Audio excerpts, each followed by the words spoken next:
Ujumbe wa dharura kutoka kwa Askofu Benson Bagonza kwa Samia Suluhu umetikisa Ikulu ya Tanzania. Ujambo na karibu kwa taarifa zetu za Kenyascope, na tafadhali kumbuka kusubscribe. Mwisho wa utulivu wa muda mrefu nchini Tanzania umeendelea kujitokeza kwa namna isiyoweza kufichwa tena, katika kipindi ambacho taifa linaendelea kutafakari kile kilichotokea katika majuma yaliyopita, ambayo ni machafuko, simanzi na maswali mazito kuhusu mustakabali wa umoja wa nchi. Sauti moja kutoka kaskazini magharibi mwa Tanzania imevunjia ukimya taswira rasmi iliyojengwa na mamlaka. Ni sauti iliyotoka katika dayosisi ya Karagwe, ikionyesha kwamba kile kilichoonekana kuwa mjadala wa pembeni kimegeuka sasa kuwa taswira halisi ya kile kinachochukuliwa na wengi kama sura mpya ya mgogoro wa kijamii na kisiasa. Ndani ya maneno yake, Askofu Benson Bagonza wa kanisa la Kiinjili la Kilutheri Tanzania alieleza hali ambayo kwa mtazamo wake inaonyesha kuwa mazingira ya sasa yaruhusu maridhiano ya kawaida kama yanavyotamkwa katika majukwaa ya hadhara. Kwa uzito unaolingana na tukio la kitaifa, libainisha kwamba bado hakuna uaminifu wa kutosha, hakuna mfumo wa kuaminika wa kuanza mazungumzo, na hakuna dhamira ya wazi ya kukiri kinagaubaga yale yanayowasibu raia. Na katika picha ya jumla, hoja hiyo ilionyesha kile kinachochukuliwa kama kiini cha kukwama kwa mchakato wa upatanisho ambao umekuwa ukitajwa na pande mbalimbali za kijamii. Anachokiona Askofu Bagonza kama tatizo la msingi ni mtazamo uliojengeka katika umma kwamba kila mtu anaweza kununuliwa, kwamba hakuna aliyekataa matakwa ya mamlaka bila sababu binafsi, na kwamba serikali haiwezi kukosea. Hili kwa mujibu wake linavuruga mizani ya uaminifu inayohitajika ili taifa lichukue hatua za kweli za kuponya majeraha ya kihistoria na ya sasa. Hivyo alieleza kuwa mazungumzo ya maridhiano hayawezi kuanza kwenye meza ikiwa vitendo vya msingi vinavyojenga imani havijaonekana kwanza.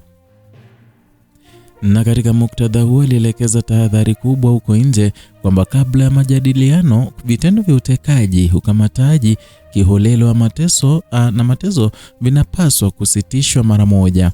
Vitendo hivi ambavyo vimekuwa vikijitokeza mara kwa mara katika simulizi za wananchi kwa miaka ya karibuni vinaonekana kuchochea hofu, mpasuko na kuongezeka kwa umbali kati ya wale wanaotawala na wale wanaotawaliwa. Kwa askofu, hatua ya kwanza ya maridhiano ni kuachia bila masharti wale wote waliokamatwa kwa misingi ya mashtaka ya kisiasa au waliodaiwa kutekwa bila taratibu. Athari za kile kilichotokea zimeendelea kuonekana katika kila kona ya maisha ya wananchi. Miongoni mwa mambo yaliyoelezwa kwa uchungu katika andiko hilo ni hatima ya familia ambazo zimepoteza wapendo wao bila miili kurejeshwa kwa wakati, na hii ni kwa mujibu wa ujumbe wake ni sehemu ya maumivu yanayokwamisha maridhiano.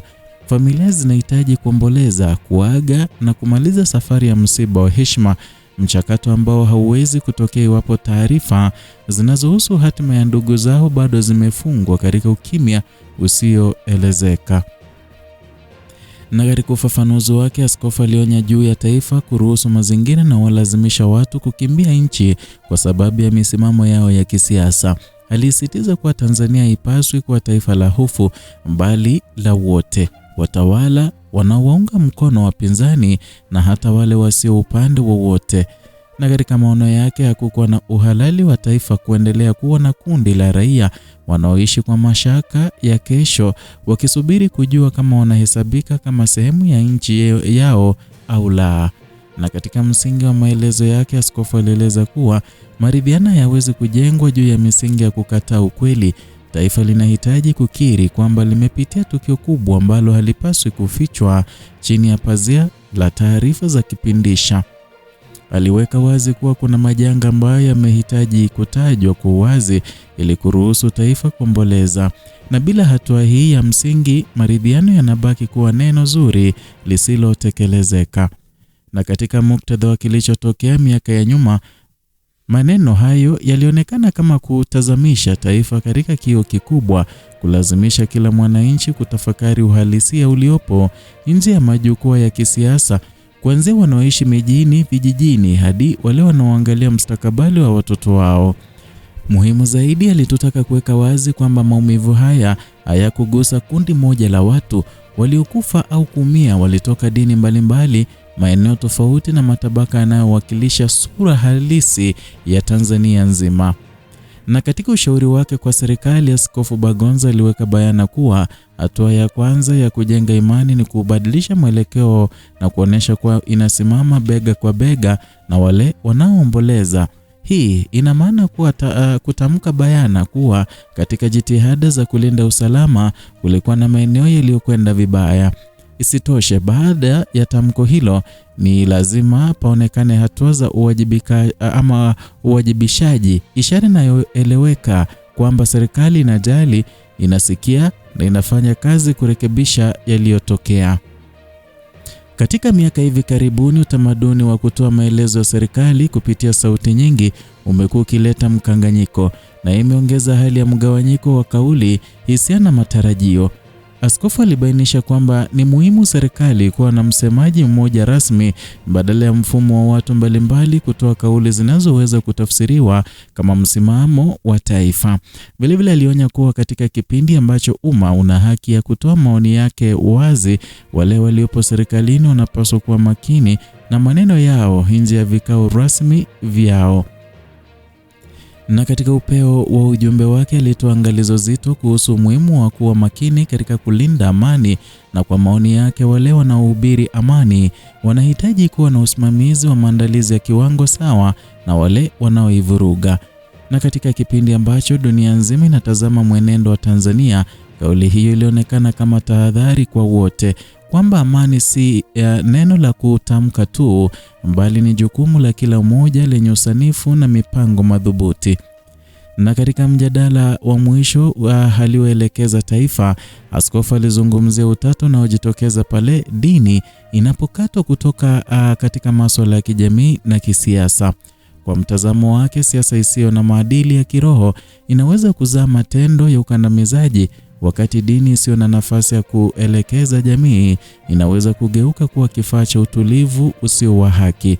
Aliweka msisitizo kuwa haki ya kuishi haiwezi kubanwa au kujadiliwa na mamlaka yoyote, na kwamba thamani ya mwanadamu ni msingi wa kila uamuzi wa kitaifa.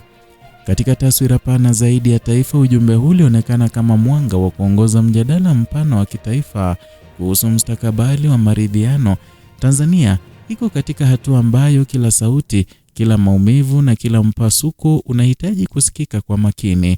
Pia iko katika kipindi ambacho ukweli unahitaji kutazamwa moja kwa moja bila kuogopa uzito wake. Maneno ya Askofu Bagonza yamekuja katika wakati ambao jamii bado inavuka msitu wa sintofahamu, ikijaribu kutafuta mwanga wa leo na wa kesho. Ujumbe wake umeonekana kama wito wa kitaifa kuwa maridhiano ni nadharia, kwamba watu wakikaa meza moja basi amani imerejea, bali ni safari inayohitaji vitendo vya kuaminika, uwazi, ujasiri na kukiri makosa. Na katika historia ya nchi hii, wakati mwingi hatua za mabadiliko zimekuja pale ambapo jamii imekataa kuendelea kufichua ukweli. Na katika muktadha huu mpya, simulizi la Karagwe limeonekana kuashiria mwanzo ukurasa mwingine muhimu. Na katika ukurasa huu mpya, taifa linapaswa kukubali kuomboleza, kukubali kusikika na kusikia, na kukubali kutenda kabla ya kutamka maridhiano. Na hii ndio habari tuliyokuandalia kutoka hapa Kenyascope, channel yako pendwa ambayo inakuletea taarifa na uchambuzi wa kina bila kupindisha wala kuegemea upande wowote. Zidi kutusupport kwa kusubscribe na kulike na vile vile kushare video zetu.